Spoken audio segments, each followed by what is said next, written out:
Shalom a todos, sejam mais uma vez muito bem-vindos ao Projeto Neemias, lendo e compreendendo a Bíblia todo dia. O nosso tema hoje é Jesus é humilhado e agredido. Nós vamos aprender o significado de todos os objetos que são colocados em Jesus ou sobre Jesus na descrição do texto que nós vamos ler. O nosso texto é Mateus capítulo 27, do versículo 27 ao versículo 31.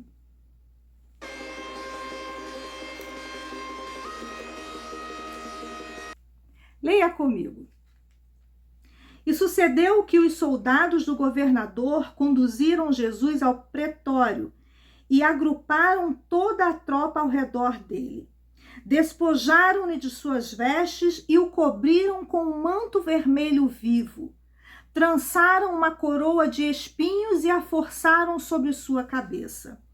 Puseram em sua mão direita um caniço e, ajoelhando-se diante dele, escarneciam, exclamando: Salve, salve ao Rei dos Judeus!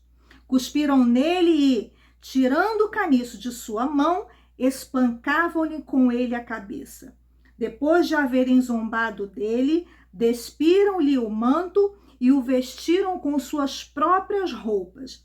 Em seguida, o levaram para ser crucificado. Bem, após Jesus ter sido interrogado e sentenciado à morte, Jesus agora é conduzido ao pretório pelos soldados romanos. E o que era o pretório? Esse lugar era chamado de a Fortaleza de Antônia. Era um vasto quartel militar que ficava situado em Jerusalém e que havia sido construído pelo rei Herodes. E lá naquele local onde Jesus é conduzido, o pretório, havia ao seu redor um agrupamento, havia uma tropa, ou seja, havia muitos soldados romanos ao seu redor. Essa palavra tropa, que também é chamada de corte, ela significa 1/10 de soldados romanos que formavam uma legião. Em outras palavras, nós estamos falando de aproximadamente 360 a 600 homens, soldados romanos que estavam ao redor de Jesus nesse momento. E esses soldados, eles vão agir ou vão ter algumas atitudes contra Jesus com o intuito de zombar dele, de escarnecê-lo, de humilhá-lo e agredi-lo. E a primeira ação que esses soldados romanos fazem com Jesus é colocarem sobre ele um manto vermelho vivo, diz o versículo 28. Em algumas versões você pode encontrar que colocaram sobre Jesus uma capa de escarlate. E daqui a pouco a gente vai entender o significado dessa capa ou desse manto. A segunda ação dos soldados romanos contra Jesus foi a de colocarem sobre sua cabeça uma coroa. Mas não era uma coroa de ouro, de prata, de metal. Era uma coroa de espinhos, que foi confeccionada pelos próprios soldados, que utilizaram uma planta venenosa e espinhosa e que era muito comum na Palestina. E nos diz o versículo 29 que eles enfiaram ou empurraram com força, forçaram essa coroa sobre Jesus, que fica subentendido que essa coroa provavelmente o machucou.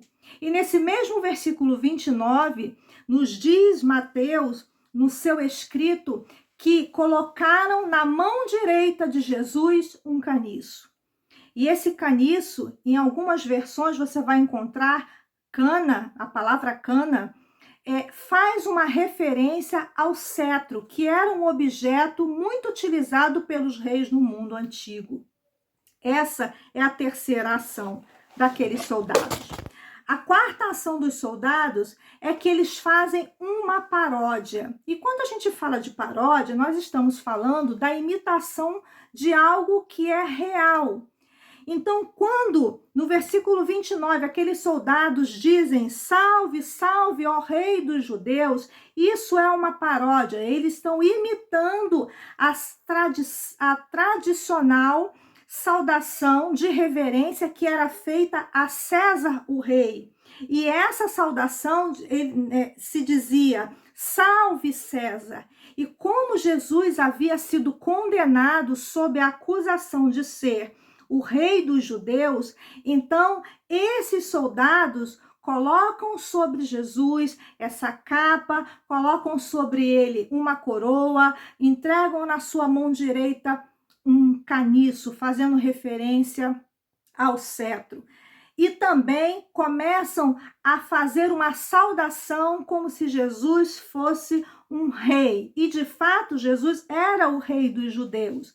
Mas eles encaravam todas aquelas ações como um sinal de ridicularização a Jesus Cristo, de fazê-lo ser envergonhado, de humilhá-lo, de reduzi-lo a nada. Essa era a intenção.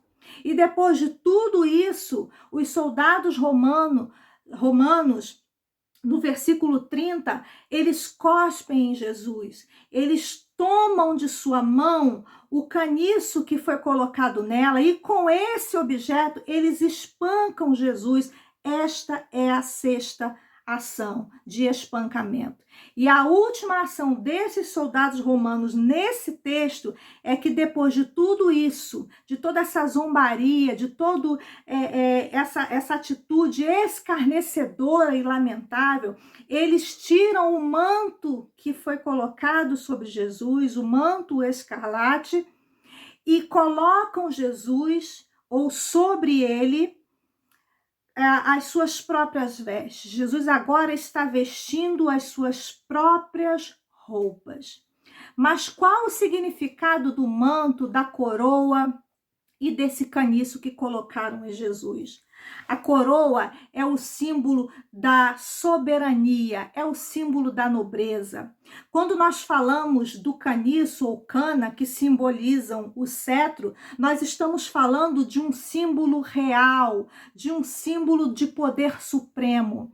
E quando nós falamos sobre esse manto que foi colocado sobre Jesus e que a Bíblia especifica como um manto vermelho vivo ou manto escarlate, o texto está nos chamando a atenção para um objeto que tem uma cor de destaque.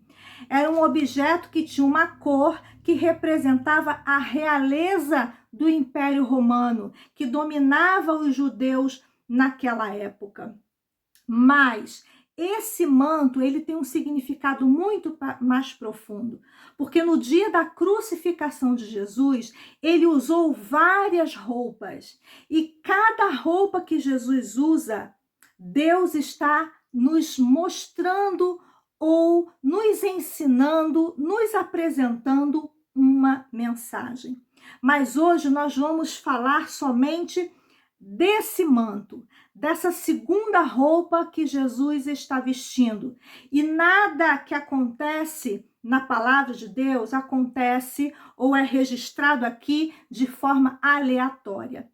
Quando Jesus veste ou vestem Jesus, melhor dizendo, com esse manto ou essa capa escarlate, era uma capa que fazia referência à capa que os soldados romanos usavam.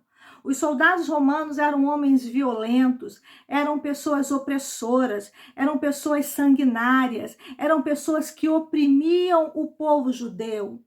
E que naquele momento estavam agredindo Jesus, que estavam escarnecendo dele.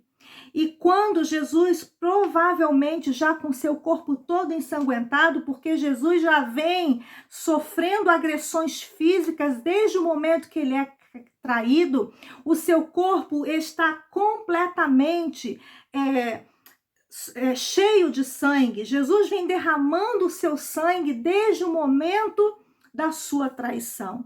E na hora que é colocado o manto vermelho sobre Jesus, certamente o seu sangue toca naquele manto. E a mensagem que Deus quer passar para nós, que a palavra de Deus quer nos falar, é que onde o sangue de Jesus está tocando, significa que Jesus derramou o seu sangue por todas as pessoas, inclusive por aqueles seus agressores. Jesus estava derramando o seu sangue por aqueles que estavam zombando dele, o agredindo, escarnecendo, o maltratando, o ridicularizando. Jesus estava derramando o seu sangue também pelos soldados romanos. E a grande lição desse texto, que é maravilhosa, que é sensacional e fantástica, é que a Bíblia nos ensina que Jesus, ele morreu para salvar, para redimir todas as classes de pessoas, inclusive os soldados romanos. Que Deus te abençoe. Até a próxima. Lehi Traut.